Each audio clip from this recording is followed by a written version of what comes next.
اللهم صل على سيدنا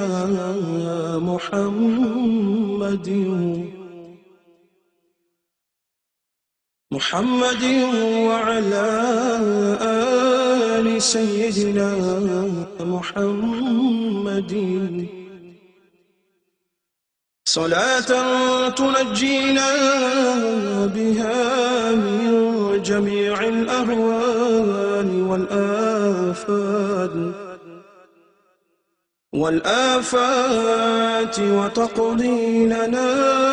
بها جميع الحاجات وتطهرنا بها من جميع السيئات وترفعنا بها عندك أعلى الدرجات وتبلغنا بها أقصى الغايات من جميع الخيرات في الحياة وبعد الممات إنك مجيب الدعوات ورافع الدرجات ويا قاضي الحاجات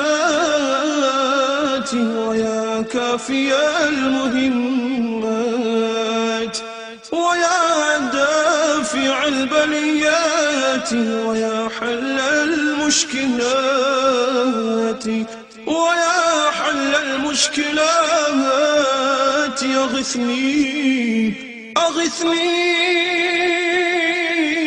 أغثني يا